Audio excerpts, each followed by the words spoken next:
നമസ്കാരം സുഹൃത്തുക്കളെ, നമ്മൾ ഇന്ന് ചെയ്യാൻ പോകുന്നൊരു വീഡിയോ ഈസ്റ്റർ വിഷു ആഘോഷത്തിന് വേണ്ടി സംഘടിപ്പിച്ച ഒരു പരിപാടിയെക്കുറിച്ചാണ്. ഈ പരിപാടി നടക്കുന്നത് മലേഷ്യയിലെ പൂച്ചോങ് എന്ന ഒരു സിറ്റിയിലാണ്. ഇവിടെ നാട്ടിൽ നിന്നും വന്ന് വർക്ക് ചെയ്യുന്ന പല മലയാളികൾ കൂടി നടത്തിയ ഒരു ചെറിയ പരിപാടിയാണിത്. ഇതിൽ ഏകദേശം ഒരു 90 കുട്ടികളും വലിയവരും മുതിർന്നവരും അടക്കം ഒരു 90ഓളം ആൾക്കാരുണ്ടായിരുന്നു. ഉച്ച ഭക്ഷണ സമയത്തായിരുന്നു ഫംഗ്ഷൻ, ലഞ്ചോട് കൂടിയായിരുന്നു ഫംഗ്ഷൻ സ്റ്റാർട്ട് ചെയ്തത്. പിന്നെ അതിനുശേഷം കുറേ നമ്മുടെ കുട്ടികളുടെ കലാപരിപാടികളും പിന്നെ ഗെയിംസും അങ്ങനെയൊക്കെയായിരുന്നു. ഇവിടെ നിങ്ങൾ കാണുന്നത് എല്ലാവരും ബുഫേ സ്റ്റൈലായിരുന്നു ഫുഡ്. ഇതൊരു non veg and vegetarian buffet ലഞ്ചായിരുന്നു. എല്ലാവരും വളരെ ആവേശത്തോടു കൂടി ഭക്ഷണം കഴിക്കുന്നതാണ് നിങ്ങളിപ്പോൾ വീഡിയോയിൽ കണ്ടുകൊണ്ടിരിക്കുന്നത്. വീഡിയോ നിങ്ങൾ പ്രോഗ്രസ് ചെയ്യുന്നതനുസരിച്ച് മറ്റു പല പരിപാടികളും കാണാനുണ്ട്. ഇപ്പോൾ നമ്മൾ മെയിനായിട്ട് ഫോക്കസ് ചെയ്യുന്നത് സ്റ്റാർട്ടിങ്ങിൽ തന്നെയുള്ള ഫുഡ് കഴിക്കുന്നതിനെ കുറിച്ചാണ്.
അങ്ങനെ നമ്മുടെ കുഞ്ഞുകുട്ടികളുടെ പരിപാടിക്ക് ശേഷം ഒരു സർപ്രൈസ് ലിജോ നടത്തിയൊരു സർപ്രൈസാണ് നിങ്ങളിപ്പോൾ കാണാവുന്നത്.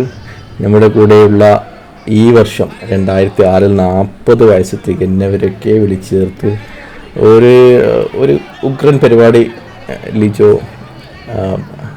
സംഘടിപ്പിച്ചിട്ടുണ്ട് ഇവിടെ. ഇതിൽ കൂടുതൽ ആൾക്കാർ നമ്മുടെ ഗ്രൂപ്പിൽ നിന്നുണ്ട്. പക്ഷേ ഇന്ന് ആ പരിപാടിക്ക് വരുന്ന 10ഓളം ആൾക്കാർ, അല്ലെങ്കിൽ 40, ഈ വർഷം 40 വയസ്സത്തേക്ക് എന്നവരുടെ എല്ലാവർക്കും വേണ്ടി ഒരു കേക്ക് കട്ട് ചെയ്യുകയും അതുപോലെ അവർക്ക് ഒരു റിബണൊക്കെ കൊടുത്തു. ഒരു നല്ല ഉഗ്രൻ ഇതായിരുന്നു. അതിൽ ആർക്കും അറിഞ്ഞിരുന്നില്ല, അതൊരു സർപ്രൈസ് ആയിരുന്നു. അതിനുശേഷം ഈ മാസം 2026 ഏപ്രിൽ മാസം ബർത്ത്ഡേ ഉള്ളവർക്ക് വേണ്ടി വേറൊരു കേക്ക് കട്ടിങ് കൂടി ഉണ്ടായിരുന്നു. അതാണ് നിങ്ങളിപ്പോൾ കാണുന്നത്. കേക്ക് കട്ടിങ്ങിന് ശേഷം കുട്ടികളൊക്കെ വളരെ സന്തോഷത്തിലോടായിരുന്നു. പിന്നെ നിങ്ങളതാണ് കണ്ടുകൊണ്ടിരിക്കുന്നത്.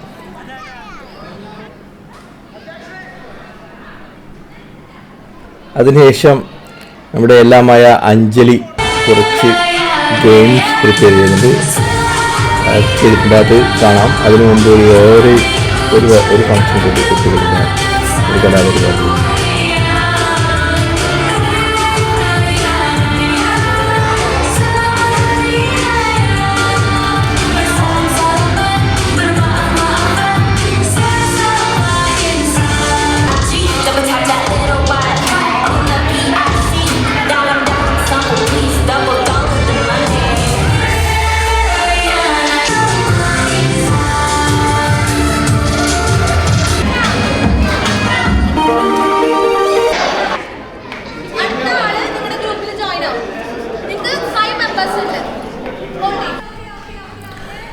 ഇപ്പോൾ ഗെയിം സ്റ്റാർട്ട് ചെയ്ത് ആദ്യത്തെ ഗെയിം പെന്ന് കൊണ്ടുള്ള ഒരു ഗ്രൂപ്പ് ഗെയിംസ് ആയിരുന്നു. അതിനുശേഷം പിന്നെ 2-3 ഗെയിം ഉണ്ടായിരുന്നു, വീഡിയോ ക്യാപ്ചർ ചെയ്തിട്ടില്ല. അതിനുശേഷം ഗെയിംസിനൊക്കെ ശേഷം എല്ലാവരും കുശലം പറഞ്ഞ് നിൽക്കുന്നതും അങ്ങനെയൊക്കെയാണ് നിങ്ങളിപ്പോൾ കാണുന്നത്. പകുതിയിലധികം ആൾക്കാർ ഓൾറെഡി ഒഴിഞ്ഞു പോയിപ്പോൾ വൈകുന്നേരമായി. അല്ലെങ്കിൽ കുറച്ച് സൂര്യൻ കൊണ്ടിരിക്കുന്നത് കാണാം, വെളിച്ചത്തിൻ്റെ വ്യത്യാസം കാണാം. പിന്നെ ഇതാ സൂര്യാസ്തമയം, ഒരു നല്ല സൂര്യാസ്തമയം ആ ഫംഗ്ഷൻ ഹാളിന് നേരെ പുറത്ത് നിന്ന് തന്നെ കാണുന്ന ഒരു സൂര്യാസ്തമയമാണ് ഇവിടെ ഉള്ളത്. സൂര്യാസ്തമയം വീക്ഷിക്കുന്ന പല ആൾക്കാരെയും ഇവിടെ കാണാം.